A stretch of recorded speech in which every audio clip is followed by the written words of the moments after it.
Okay, so this is the final session of the day, and just to make an announcement, so after this session, right after it, on the other room, 3.7, there will be a cocktail. So you're all invited, so you should take advantage of it. Sponsored kindly by AWS, so thank you, Julia.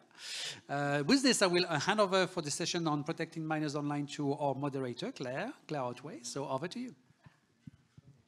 Thank you. And you only get to have cocktails if you stay until the end. Yeah. So, thank you all. It's a great delight to be here.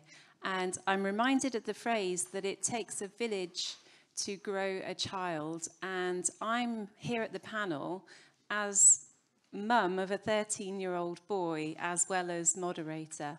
And I'm surrounded by other people from the village. This is such a beautiful, balanced panel. I'm surrounded by an NGO, a social media platform, a regulator, a tech company as well. And we understand how we can help children and young people to stay safe.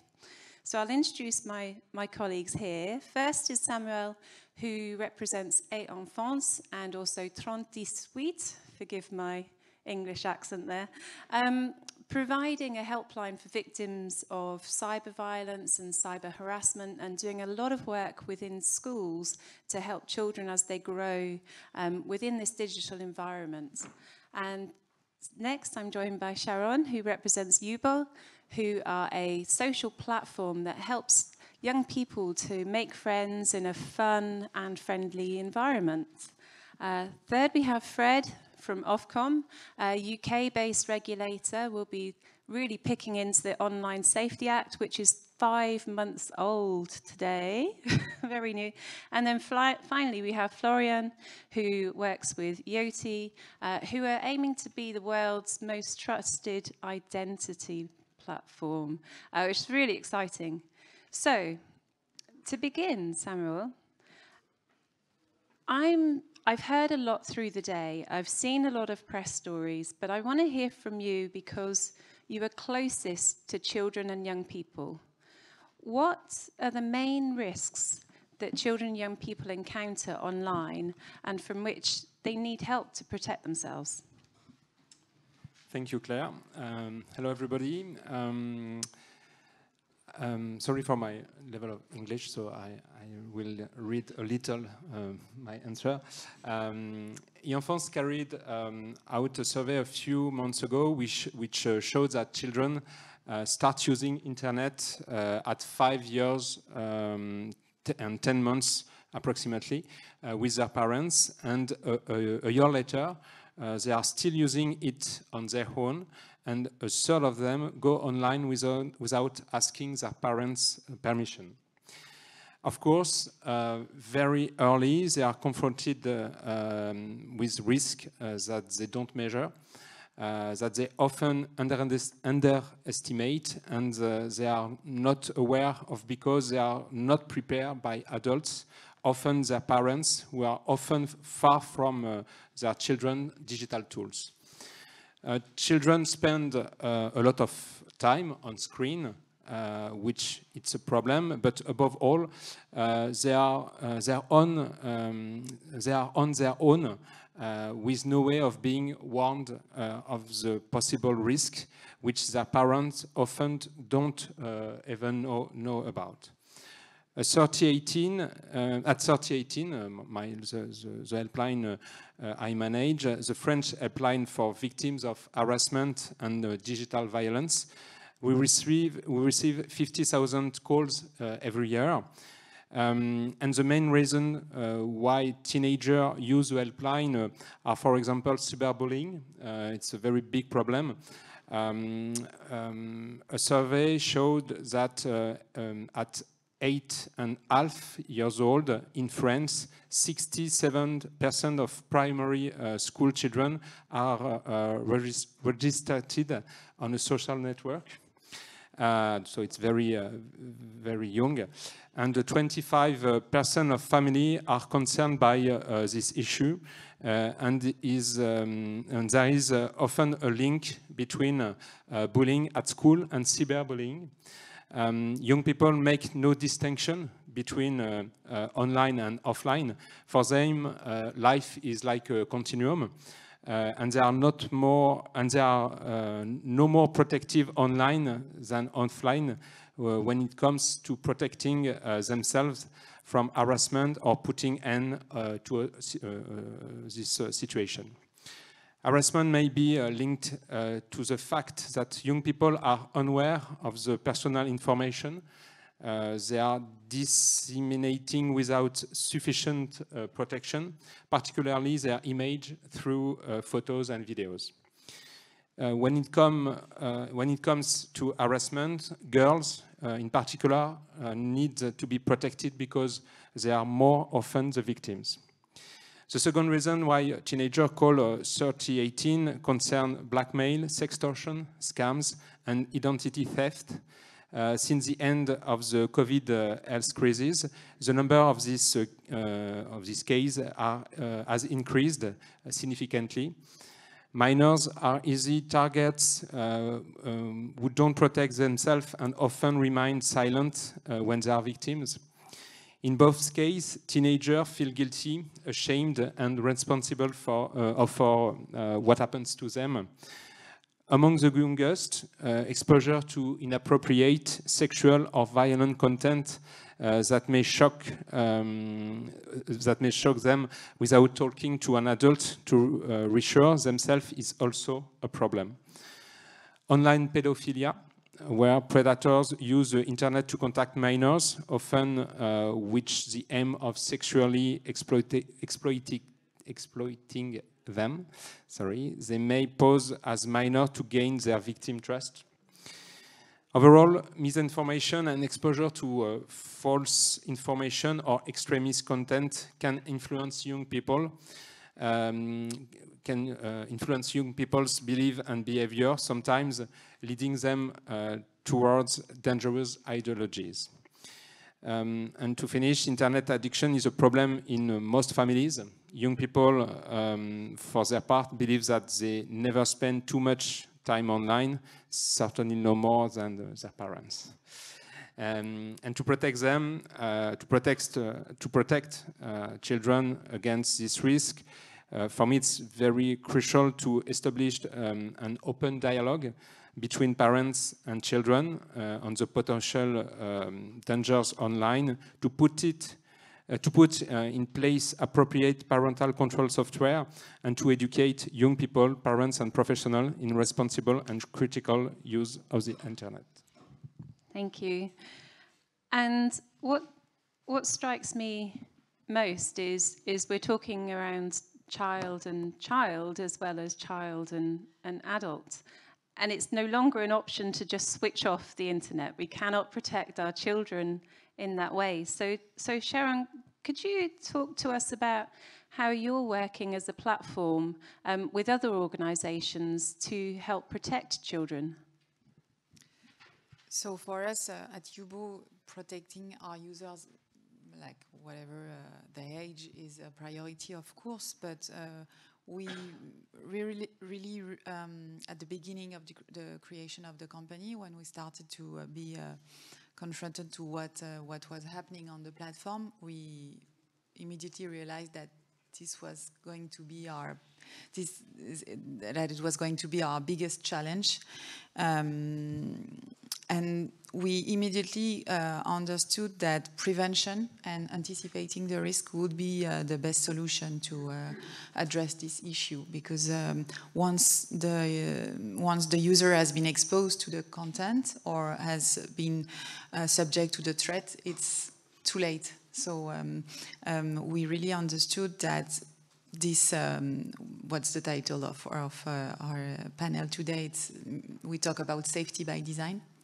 So we really understood that safety by design was the strategy we had to implement in our safety operations. And this means, of course, anticipating the risk by knowing this risk, and that's when the multi-stakeholder approach and the communication with NGOs, but also, of course, institutions, regulations, organizations, and other companies all the industry basically, that it was very important to understand the threat and also share good practices, know how to react, etc. And this is a work that we've been doing since the beginning, and we truly believe that being transparent on what we do and sharing the most of what we do is really important. And we have a lot of initiatives that we are doing in this direction. Most recently, we've worked with a lot of organization, industry, NGOs such as e-enfance, but also IoT, Meta, etc. And we've drafted 100 pages of recommendation for social media to know how to protect minors online. And one of the most important part of this document is about prevention and education, because we truly believe that it starts like this. Oh, thank you. Fred, I'm going to bring you in terms of regulation. And we talk about prevention and we talk about best practice. And UBO are here on stage, and their authenticity shines through all of their value statements. It comes through very strongly. Can you share the development within the UK of the Online Safety Act, and whether all stakeholders come with that same rigour? Yes, thank you. Hello, everybody. I know people think regulation's boring, but it's really not, so don't fall asleep just yet. I'll just say that you're absolutely right. So in the Online Safety Act, it's set out talks about safety by design and safety processes. So what are the regulators here to do is effectively to make sure that the bar is raised for all platforms. So it's great to hear what some platforms are doing. I'm not saying that all platforms are doing exactly the same, and that's our job, is to make sure that everybody is pushing that bar. And I mean, everything about safety by design fits into the work that we do at Ofcom for the Online Safety Act. It actually is in our strategy as well, about services designed with safety in mind. That's another way of looking at things, but it's mentioned all the way through the Act itself because of the child safety duties. So it's very much focuses on thinking about that design at the beginning. So safety in that design right at the beginning. So the functionalities, the algorithms, but it's not just the technology. It's also the governance process. So you're clearly thinking about that as well. How are we thinking about safety by design in our organisations and on our platforms? Are the product teams involved in this?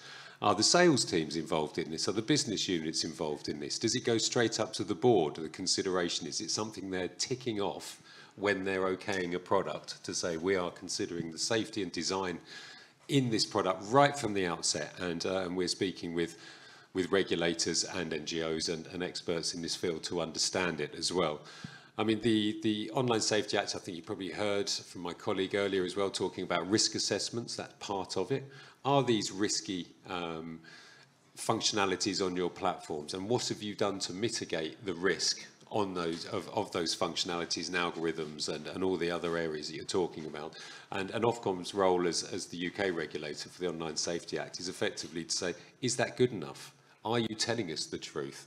Let's test the effectiveness of what you're saying and seeing if that is actually correct, and if not, we have powers to be able to take further action. It's really quite far-reaching, and for me, you've hinted that you cover a broad range of platforms. So we're not just talking about a social media platform. We're also looking at how retailers, online retailers, would make sure children have a safe environment. They're not given access to inappropriate goods, for example. So for a range of industries that might be here, Florian, what kind of solutions, what kind of technology solutions do you think can be brought through for to help guide trust and safety professionals? Thanks very much. Hi everyone, my name's Florian, so I represent Yoti. For those of you who don't know Yoti, another 4 letters company starting with the letter Y. And we were founded in 2014, 10 years ago. We have the mission to power the world and be the first and the best digital identity and age verification provider there is. So fast forward 10 years, we provide age verification technologies to a range of companies and platforms. It goes from UBO, of course, to some of the companies. I'm sure you've got accounts on your phones which are in your pockets, hopefully, and all sorts of businesses who need to understand the age of their users. So the technologies that exist today, well, they've been in use for quite a while and they've been deployed at scale throughout the world. They include your average document-based verification. They include credit card checks, phone checks, but they also include some of our flagship technologies such as content moderation, which can tell you if a person is in content against their will, or age estimation. And if I can further develop age estimation, is a technology that essentially looks at each and every one of your beautiful faces, but has been trained with an artificial intelligence that kind of understands how the average face tends to change over time. I didn't say age, I said tends to change based on a variety of factors such as exposition to weather or life experiences or just the general life experiences. So off the back of that, it generates an estimated age which situates you within about 1 point-ish year of your actual age. And that helps anyone, like we've said, a retailer or an online service provider such as Yubo, to understand what is your age, and then based on that decision to give you an age-appropriate experience or to deny you access to a service if you're below a required threshold. One of the things we say, we don't say how it should be used. We think it's the role of policymakers, influenced by you, the citizens, and who then instruct the regulators who really put into reality. And also an important factor when it comes to age estimation is that we do not know the identity of the person. We don't know who you are and what you're trying to access. We just return a number to a person, to a website, sorry. So, a lot of really strong evidence, guidance, the beginning of regulation this early. I'm going to start with you, Samuel, and open up to the rest of the panel. Is it enough? Does this fit with what families and children want? It's never enough, but that's right that the verification of age is very important, and it's a very big subject in enfance, because for us it's very important to know who is in front of the screen. French population is fairly well informed for me about the risk that exist on the internet. But for me, there is a paradox. They take, because there is a paradox, because they take few measures to avoid the danger on internet, but they know the danger. So for me, it's a big question to help them to take the tools and the measures to protect their children. For example, parents are well aware that pornographic content are seen very early by their children. Often they are very young, but few parents use parental control software, for example, despite its effectiveness in filtering content. They know that pedophilia can talk, for example, to their children online, and nobody accepts this, of course. What parents need are practical tools to help them know how to talk to their children about the subject, and to ensure that their instructions are followed. But before providing tools, we need to help parents understand what their children are doing on the internet, while ensuring that minors have their privacy protected. Parents have little time and often have several children, so they need to be given tools that are very easy and intuitive to use. And finally, for me, there is a paradox when it comes to protecting minors on internet, because we know that it's the most vulnerable families, those from the most deprived, family background who are most at risk, and yet the tools are not designed for them or are not sufficiently well adapted.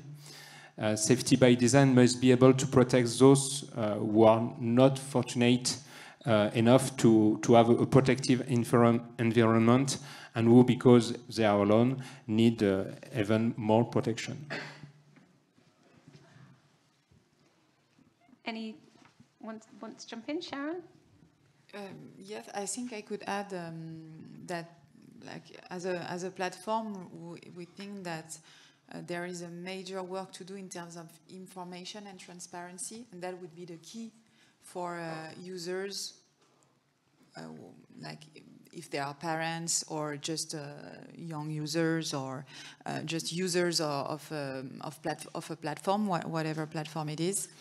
Information and transparency on how it works, how they can adapt it, how they can use it, how they can also protect themselves on these platforms is very important, and that's why this education and prevention work is really important. The one that NGOs are doing, but as platform we do have this responsibility also to get this information out there, and in a way that they can really understand it, so it is accessible for them. At our level, that's what we are trying to do with a very specific language that we use for younger users, giving the information that we want to give them at the right moment when we have their attention. It's a whole range of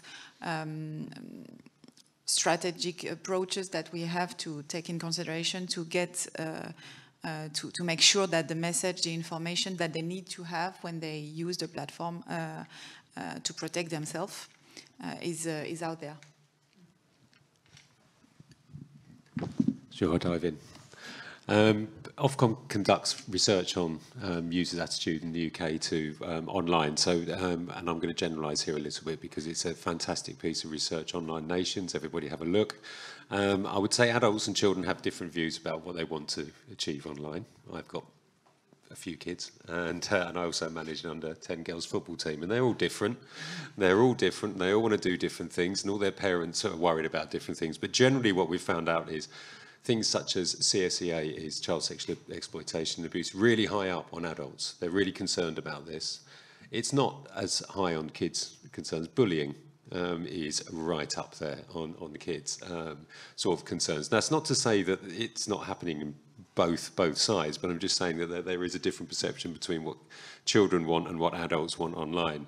And I think somebody, I can't remember who it was, touched on educating the children, and I think it was you, Sharon, who said at the point that they're doing something. So I think giving users choice, but then sometimes they might not know, if they're kids, that they're making the wrong choice. So you might need to do choice and intervention. And I talk a lot at Ofcom about a Swiss cheese model, which is well known. You know, you're trying to put in the various layers and the cheese that you're going to stop something getting through all of the holes, because there are various levels that can help you there. But I would say user choice is really key. What we call is media literacy. So Ofcom, we're pushing, and part of the Online Safety Act talks about media literacy as well. And what we mean by that is really educating children, adults, about all the different things they could or couldn't do online. It's not making a judgment, it's just saying that these are the good things and bad things that could happen, to be able to put those tools in the parents' hands, to be able to make a bit of a value judgment about where they want to sit in the scheme. Obviously not pushing into anything that's going to be illegal or completely break the law. Thank you. As the solution provider, I think one of the things that we always emphasise is, I think as Fred has said, the element of choice, right? So I think we need to go from thinking that people who go online are sort of victims to actually they're very much in charge of their own destinies, right? And we should empower them. We should stop seeing them as these poor little things who are going to, you know, experience terrible, terrible things online because, gosh, they don't know what they do. We have a collective duty to educate, and, you know, you'll find studies, obviously, I don't know for France, but in the United Kingdom, the average reading age is 9 years old. Right, I do things outside of Yoti where I regularly try to register people to vote. right? Simple. Most people don't know how to. Sending a letter, filling a form, that's genuinely difficult for a lot of people. But to go back to the element of choice, as the solution provider, what we often say is that we think people should have a choice of methods. It shouldn't just be one thing. And I'll give you an example. Often in public discourse, document-based verification is seen as the sort of, that's the best solution ever, right? Because everyone has documents, surely. It turns out they don't. Or you could have people who are under the age of 18 but actually have a right to have online presence but don't have access to these documents. So we should give people a variety of choices. They should be able to choose how they implement safety measures and how they satisfy, when it comes to age verification requirements. But in the UK, we also have something that is called the Children's Code, which kind of looks at how we can explain complicated processes to people. Age verification, could put you all to sleep because it's what Fred has said about regulation. Tech can also be genuinely boring, but we need to explain it to people because, again, people need to understand what they do online to keep themselves safe. That leads me beautifully on, because when young people grow, when they explore choices, they learn how to make good decisions, or the best decisions for them right in that moment. And children need to explore risk. So how do you balance the needs of protection with the need to support children to explore and understand themselves? Fred, I'm going to jump to you first with the football girls to see what methods you might use. Me or the regulator? That's probably slightly different as a personal hat on rather than the regulator. I mean, there are some clear lines. I mean, if anything's illegal, you have to stop, and if there's anything that's completely breaking the rules. But I'll use an analogy around movie ratings. Now, that's not set in stone. That if in the UK we have the BBFC, British Board of Film Classification, they set what they think on their judgment is guidance for adults to be able to make that choice, and it does depend on which child. I've got 3 kids, like I say, I've got the football team, and they're all different. They're all at different stages of their emotional development. So some of those children would not be able to cope with some of the stuff that might be tagged as mild peril, which I'm not quite sure what that is supposed to mean, but that is genuinely one of the tags on one of our things, which may contain mild peril.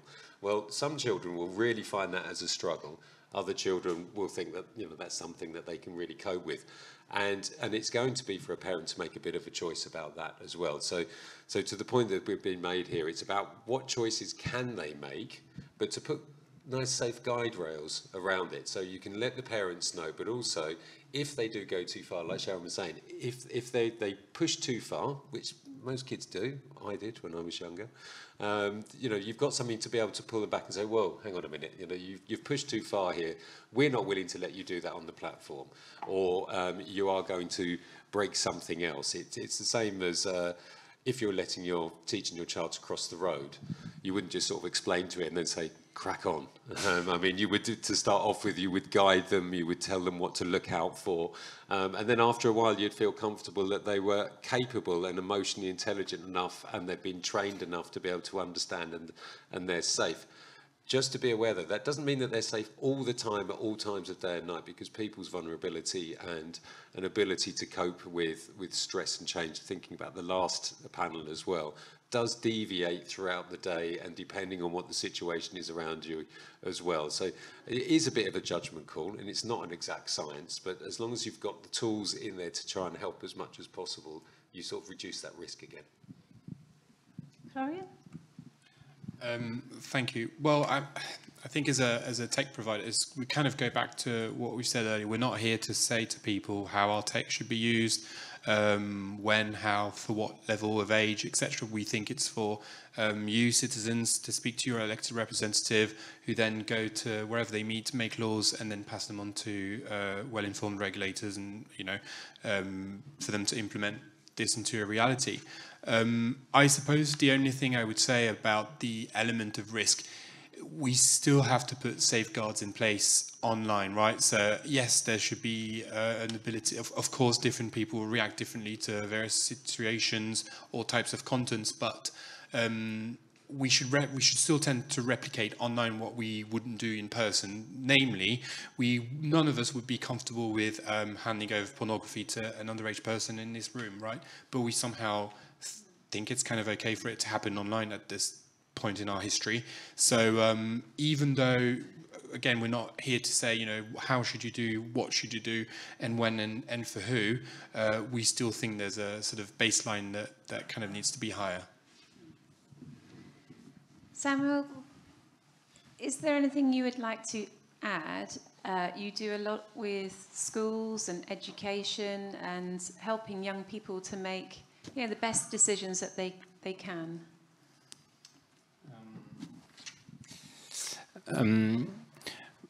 For me, we adults must regain our place, take our place in the digital space of young people. They can't be existing a physical world for adults and an online world for minors. It's not right that the digital space should be only living space that escapes parental protection. We take in an interest in what our children do at school, in the street, with friends, in their sports club, but more rarely on a social network or in their video games, for example. Mobile phones are not toys. They can be weapons sometimes, and in the years to come, we need to create digital spaces that are naturally secure from the outside. Cyber violence is not decreasing, even though the teenagers of the past have become the parents of today. This just goes to show that just because you've used a digital tools yourself doesn't mean you will be able to take preventive action with your own children. Arrival of artificial intelligence is a revolution. The digital practices of young people, and we need to prevent this. We have to expect new risk in the year to come. So we need to be prepared because today digital technology is in the end of babies from the very beginning of their lives. We also need to take up the challenge of age verification and assume our responsibilities, show courage, and put the protection of children before the interest of adults. For me, this is a matter of urgency. It's so important. Sharon, is there anything you would add from Yubo's perspective? You create a fun and safe environment.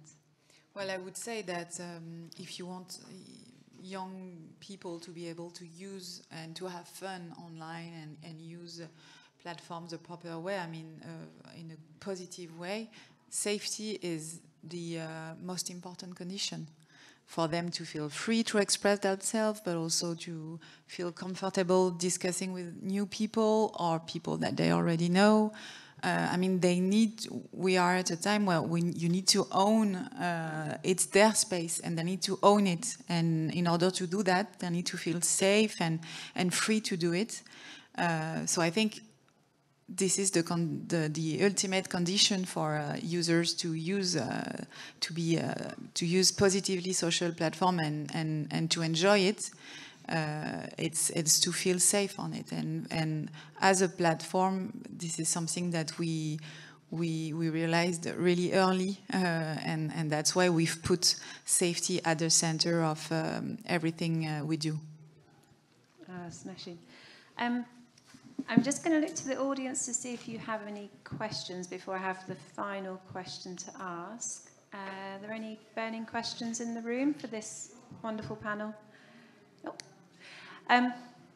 So Sharon, I'll start with you. what would be your last, what would be your key message for this audience as they go home? What's the most important thing they need to know and hold true in relation to online safety for minors?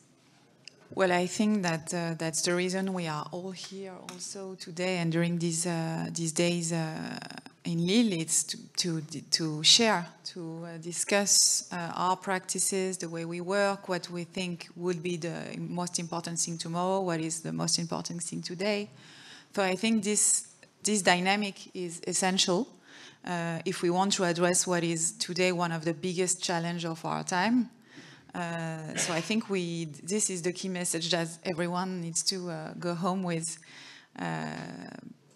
communicate, work together, and because we are all concerned, and it's an issue and an important one for all of us.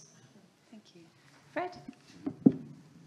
Thank you. I think on a similar vein, it's everybody's responsibility, safety by design. And even if you don't work for a platform, it's your responsibility to push the platform to make sure it's got safety by design. Your choices of who you go with on the platform, it makes a difference as well. Market value, pushing, people, if they're choosing to go on the safer platforms that do look after people, then it pushes the market incentive for others to follow as well.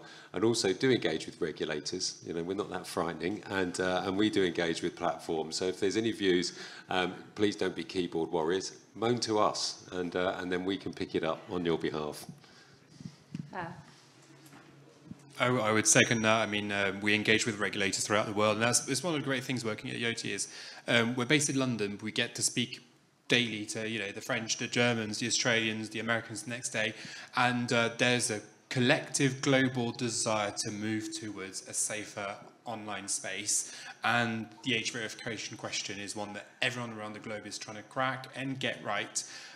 Industry like social media platforms, content providers, regulators, non-profits, charities, etc. We all have a collective role in this. It's all about talking to one another. I mean, the initiative that Yubo co-led with AFNOR, I think someone talked about this in greater detail this morning. That was a great example because that brought together the expertise.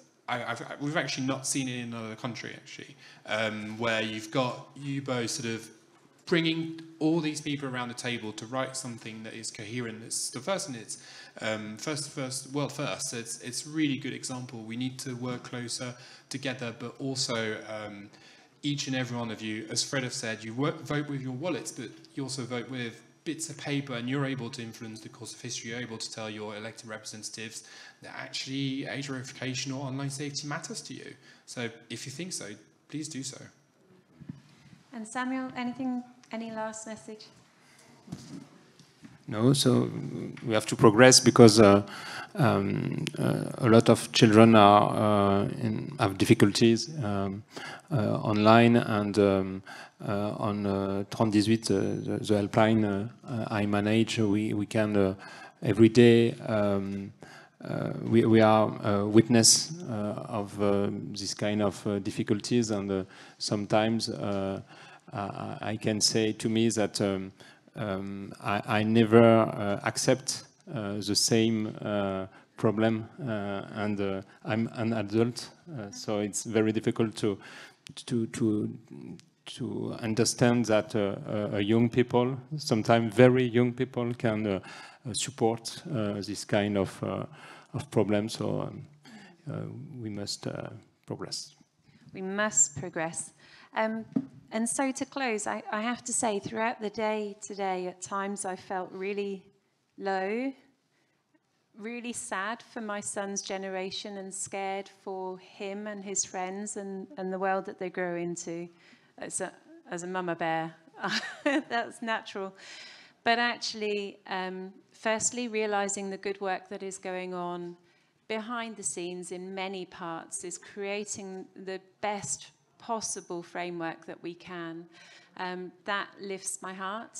And second of all, you've reminded me of the power that each of us has to make change happen. And we can make choices with our wallet. We can make choices with our letters and our nags. We can vote. We can learn more, we can engage in these kind of platforms and educate ourselves in order to share that. And we can importantly ask questions. So thank you all for allowing me to ask the questions, to feel lighter at the end of this session. So JC, I guess is the joy mine now to thank the panel and then also to say that the cocktails are open.